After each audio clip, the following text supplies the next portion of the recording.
let's talk about meeting discipline. Hey, I'm Angelika. I'm a leadership coach, helping you become the leader you know you can be. Do you love your meetings? Are you happy with how they go?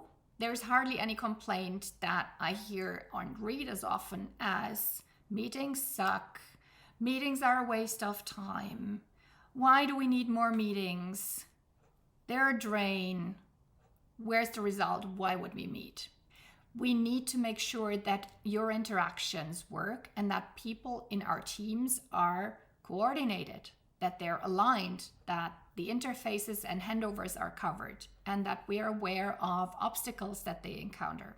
So we need meetings, we need updates, we need transparency, but we need them in a disciplined manner so that we can actually get to the results and do the next action.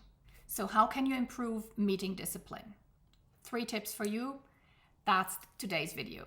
First, in order to improve your meeting discipline, you guessed it, you need an agenda. Even though everybody in the world knows that you shouldn't have any meeting without an agenda, there's tons and tons of organizations where people just send an invite and say, let's gather, discuss, exchange, Project X. And then you have an hour booked without a structure, without any chance to prepare what exactly needs to happen within that hour.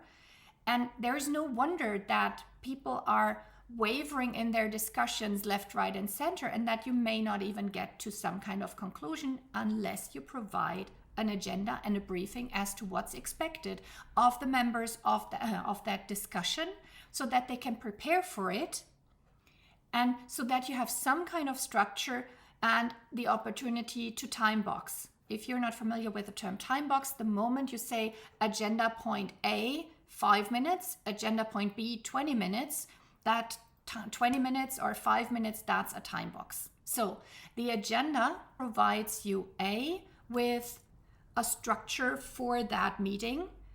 It also provides all the participants some orientation as to what's expected to happen during that meeting, and it allows you to time box the various agenda points for your meeting.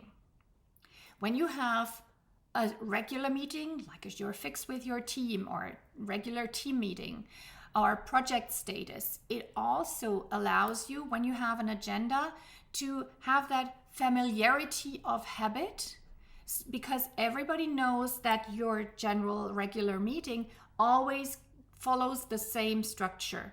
First we do this general update, then everybody does their status report around the table, and then we may discuss the problems, the obstacles, or whatever else, and then we summarize the next actions, and then we conclude. Tip number 3, facilitate your meeting. Whether you do that yourself, or whether you ask one of your team members, or whether you do it in a rotation, is up to you.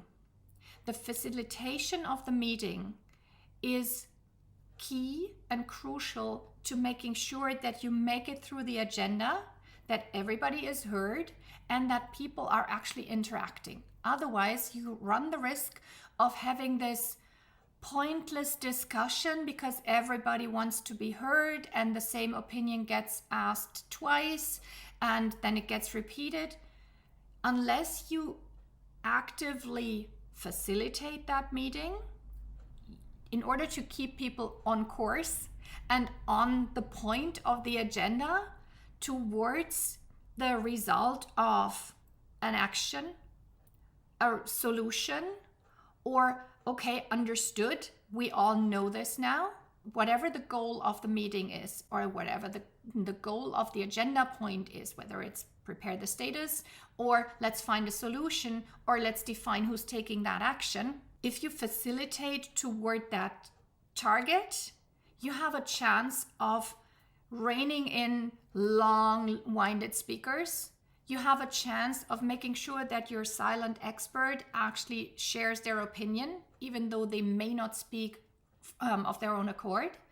And that is like traffic police in a meeting. That's how I compare it always. So in order to have more meeting discipline And what I mean by that, a higher chance of getting something out of your invested time, you need facilitation in that. And as I said, you don't have to do it yourself. Someone in your team can do that. Tip number 3, preparation. Another one of those, oh, come on, everybody knows that. But the fact of the matter is, not everybody does that.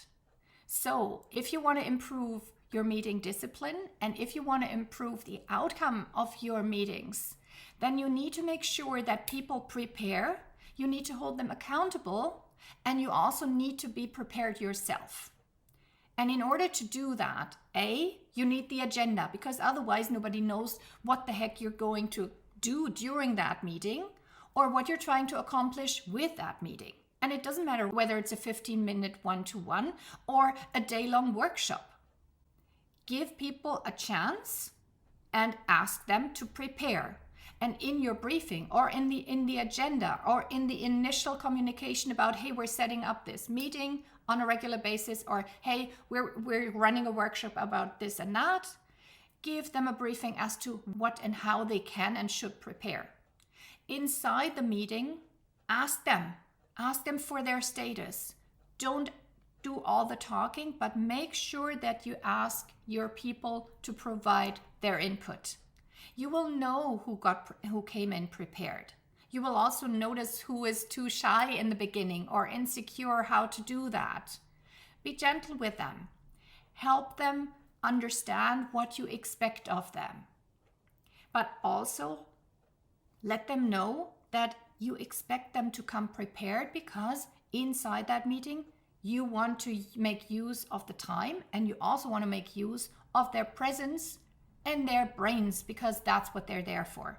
Not just to be a decoration inside your meetings, and not just to feel, oh my God, I have so many meetings.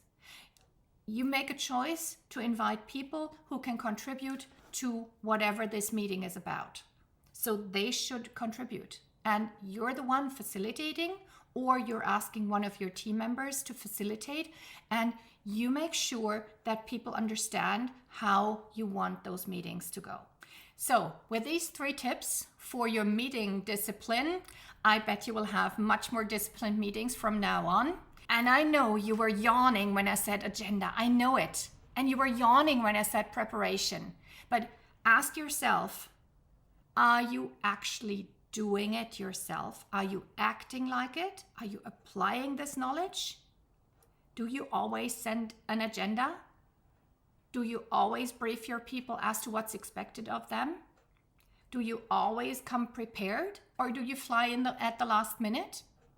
Do you allow them to not be prepared without talking to them about it afterwards, or giving them a stare inside the meeting, whatever your style might be? Do you hold them accountable? This is not about sharing something that you already know. This is letting you know you need to act on it, and you need to hold people accountable to it. So, happy meeting discipline, happy leading. See you next time. Bye.